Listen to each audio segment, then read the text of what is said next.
Welcome to Buckeyes Tomorrow Morning for Sunday, November 6th. I'm your host, Tom Orr. The Indiana game is in 6 days, the game against Michigan in 20 days. We are coming to you from the press box at Ryan Field in lovely Evanston, Illinois. It is not windy inside the press box, which is, it turns out this would have been a better place to watch the game than down on the field. Or to play the game. Or to play the game, yes. It was more than a little windy down on the field, more than a little rainy for a good chunk of the game. Kevin Noon, I know that we spent a ton of time talking about the weather in the lead up to the game, on the Friday live show, and the pregame show. We talked about the weather on and on and on. I'm sure people are all like, what is wrong with these idiots? It's the weather, whatever. They play football outside.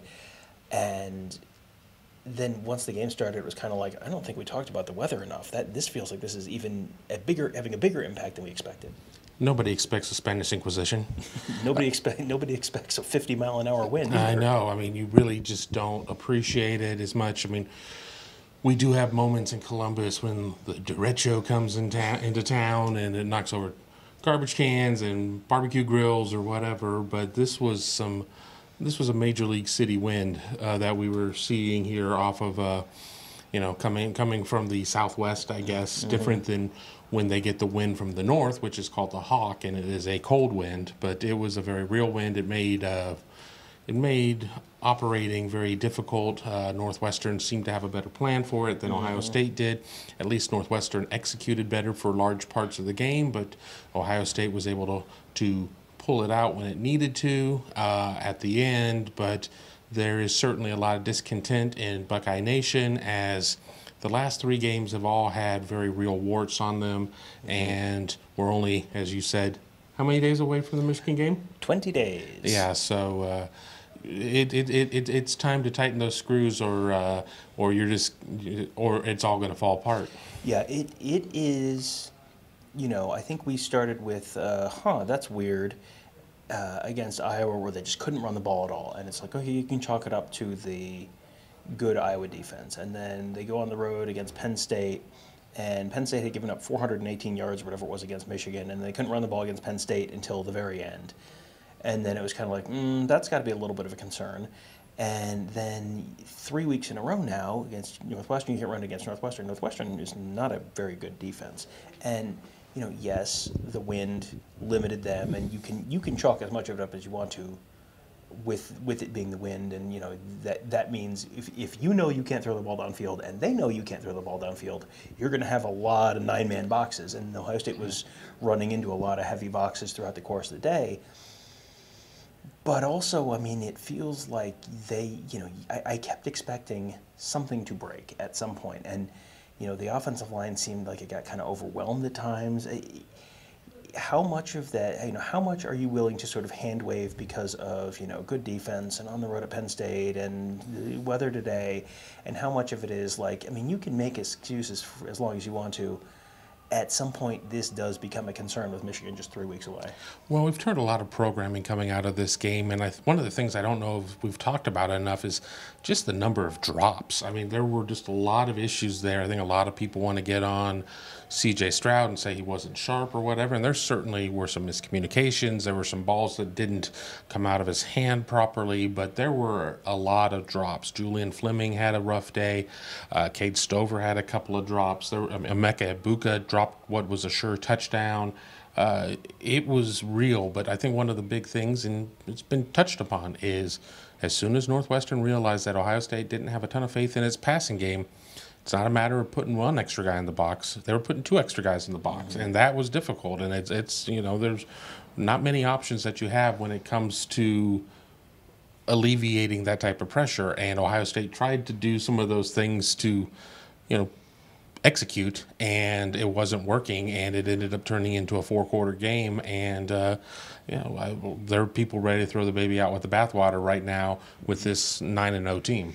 Yeah, and it is a 9-0 team, but I think that goes just to the expectations for this team. That the expectation is they're going to be 11-0 going into Michigan, and they'd better beat Michigan. That is sort of the baseline expectation for this season coming into the year, because if you were number 2 in the college football polls, college football playoff rankings, you're not supposed to have a 21-7 game against Northwestern. Now, Georgia had a game against Missouri that was very similar to this. Georgia was trailing, and Georgia did not have the weather excuse necessarily No.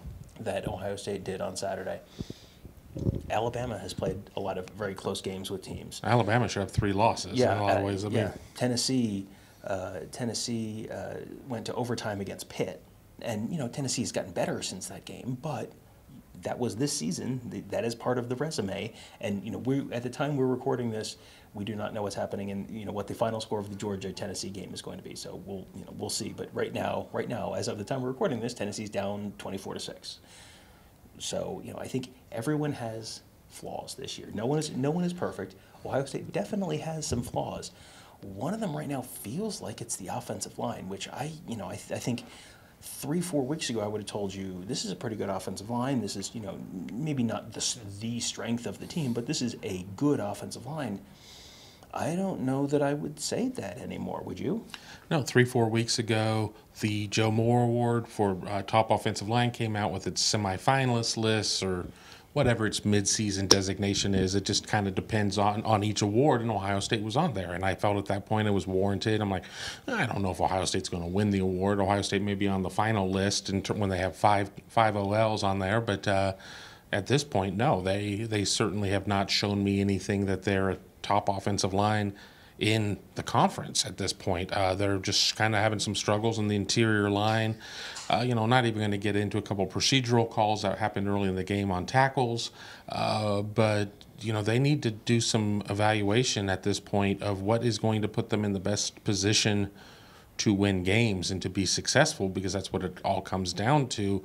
And you have to wonder if Enoch Vamahi is going to be somebody that they're going to have to look at. I mean, the guys are banged up and everything else, and you have a first-year starter in Donovan Jackson at one guard, and then Matt Jones has not necessarily been healthy and has not necessarily had a strong couple of games here as of late. Do you make a change, and is that a change that you have to make a decision on Tuesday to give him all those reps? Because offensive line is very different than other positions. You have to work as one unit in unison. It's not just putting somebody in a position and saying, now go. Yeah, that's not a spot where you see them rotating the way they rotate on the defensive line or the wide receiver unit. That is like, here's the 5 guys, and if they're healthy, these are the 5 guys. So I'm sure a change would be a significant, that would be a significant step, but you wonder if Matt Jones is really not healthy and it's impacting his ability to play and to, keep that middle of the line unclogged, then you maybe need to at least have that conversation. One thing that was interesting on the other side of the ball was you look at the top line numbers for Northwestern, and they finished with more than 200 yards rushing. They finished with 206 yards rushing, which, you look at that and you go, holy smokes, that's a disaster. How could you give up 200 yards rushing to Northwestern? Well, they ran it 59 times, so it's 3.5 yards per carry. So that's a little bit already okay. That's some useful context that it took them this many plays to get to that 200-yard mark. What was even more interesting to me was yards per quarter rushing. First quarter, 6.6, when they kind of came out and took Ohio State by surprise with that Wildcat, and it was, Ohio State was clearly not prepared for it, and they went down, they had an 80-yard touchdown drive, 6.6 yards per carry in the first quarter. Second quarter, 1.3. Third quarter, 3.8. Fourth quarter, 3.1. So it was just that one drive in the first quarter, and just, if Ohio State had a typical Ohio State day on offense, where they put up 21 points in the first quarter or first half and 21 points in the second half, and it ends up 42-7, no one's looking at that one drive and going, holy smokes, can you believe that this terrible thing happened? Well, it took Ohio State a full half of almost football to get that 7 points back, and they never really put a lot of distance from that 7 points later in the game. They ended up winning only by 14 points. Was this a good Ohio? This is a long way of asking the question. Was this a good Ohio State rush defense performance, or was this a bad Ohio State rush defense performance? I think I'm going to have to really watch the game a little bit more to really have a good feeling about that one. Obviously, that first drive, or that big drive that they marched down the field and ended up getting points off of, was problematic. It seemed like they were slow to react to the times that the quarterback was keeping it. I mean, on certain big third down conversions, I mean, the obvious times that either Evan Hull or number 4 for them was in the Wildcat and doing certain things there I mean, it seems like they made some adjustments, but even a little bit later in the game, there were still times that they were getting hit. So you have to kind of wonder what was going on. I mean, it was kind of the same thing over and over again. It had a little bit of the Oregon feel to it, the Oregon game from last year. I mean, everybody in the building kind of knew what was coming, and there just wasn't a great answer for stopping it at times. But Ohio State's run defense did buckle down when it needed to and got the stops. Unfortunately, Ohio State's offense just was only able to have success 3 times, quite honestly, and you're not going to remember the stops that the defense got when the offense turned back around and either had a 3 and out or maybe a first down, then had to turn around and punt the ball back to Northwestern. Yeah, Ohio State offense in the first half, 0 for 8 on third downs. 0 for 8 on third downs. That is wild, and that is how you go through a first half and you have 3 plays minus 4 yards punt, 8 plays 28 yards punt, 3 plays 9 yards punt, 4 plays 9 yards downs, 4 plays 15 yards punt, 4 plays 5 yards punt, and then they score the touchdown right before half on the long run by Emeka Egbuka. But they couldn't get anything going. And 2 weeks ago with Iowa, the story was that it was, well, there's too many short fields, so they couldn't get in. Didn't have enough space and they couldn't get in a rhythm. Saturday it was the wind. The wind is absolutely a viable thing to point to and say this is a significant thing that derailed the offense, but it never got on track. And then in the second half, 6 plays 45 yards touchdown, 8 plays 32 yards punt, 3 plays 8 yards punt, 5 plays 62 yards punt, a touchdown. And then the end of the game drive where it's 7 plays, picked up a couple first downs, 7 plays, 18 yards, ended up taking a knee at the end of that drive. So, they really only got stopped once in that second half.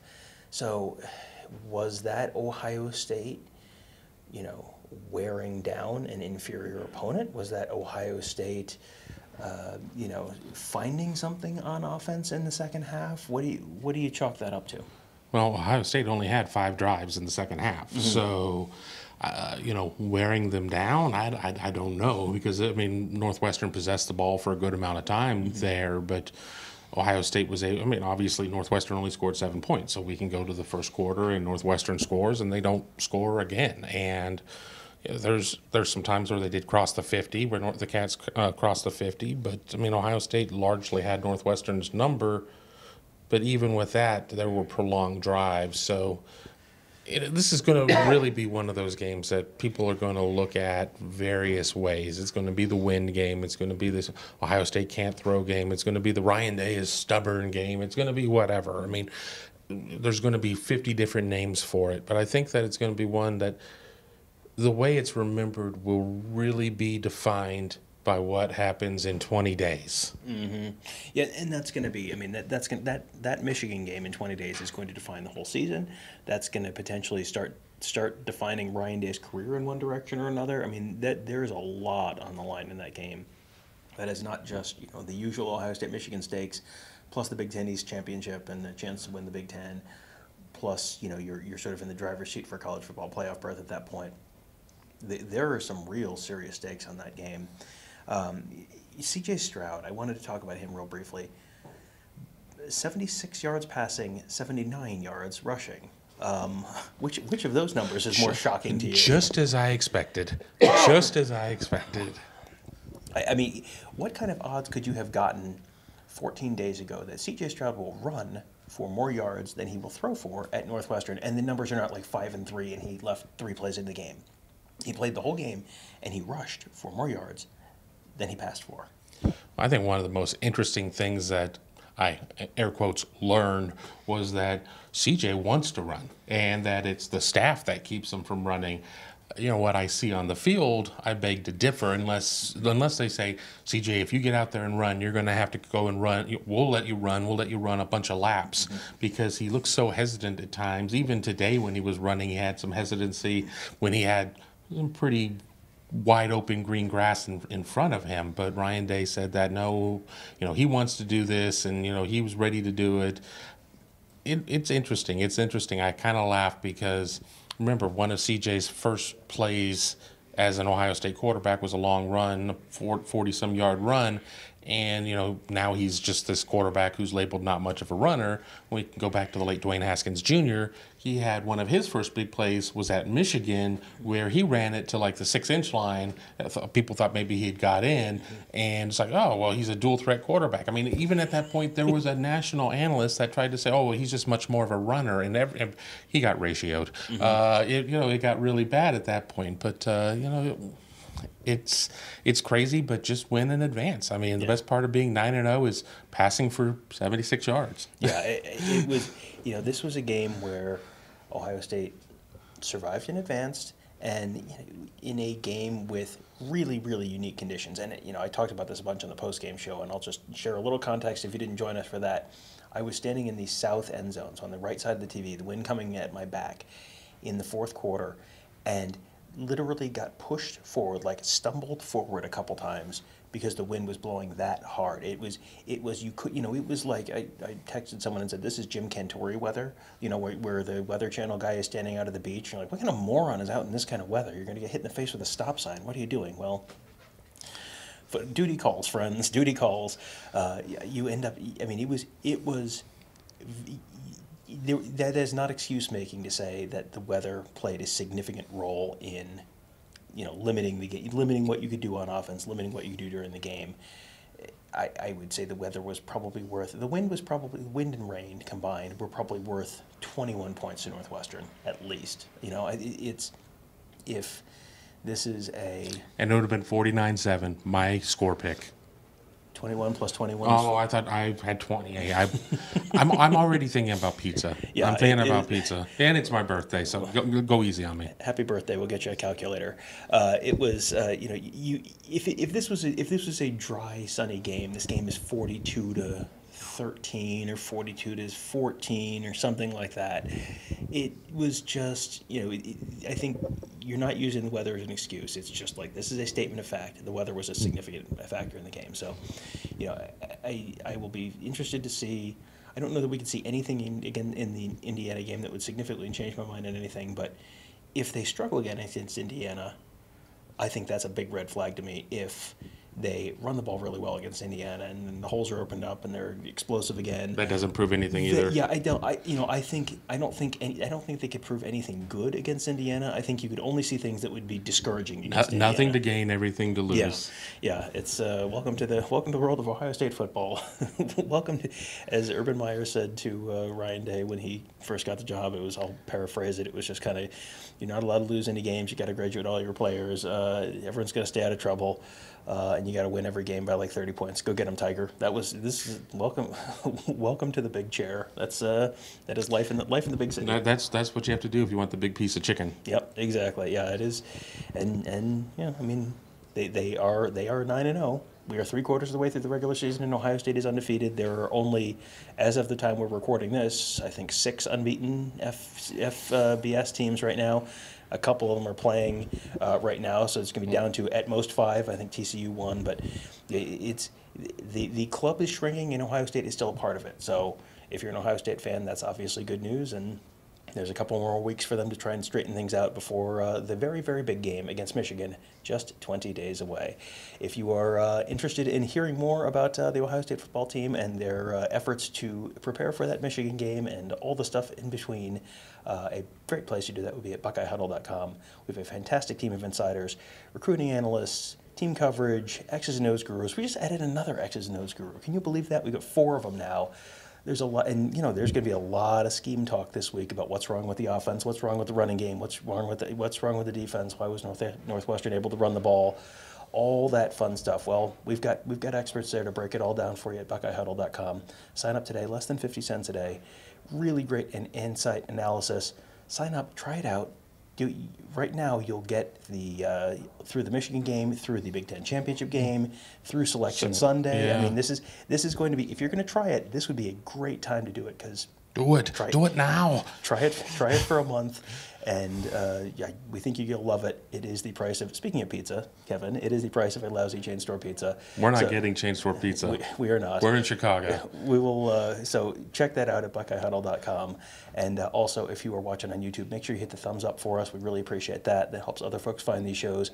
Make sure you're subscribed to our channel, youtube.com/BuckeyeHuddle. And if you're looking for more great podcasts, Mark Givler just started the Skull Session podcast. Alex Gleitman has a podcast. Kevin does the Big Meat Kickoff. Tony Girdman and I do Buckeye Weekly. And of course, the Buckeyes Tomorrow Morning Show. You can search Buckeye Huddle on whatever your podcast platform of choice is. Subscribe to all those shows. They're all fantastic, all free. Great insight, great analysis, covering Ohio State football from every angle. That'll do it for today. Thank you guys all for joining us. Have a great day. We'll talk to you tomorrow.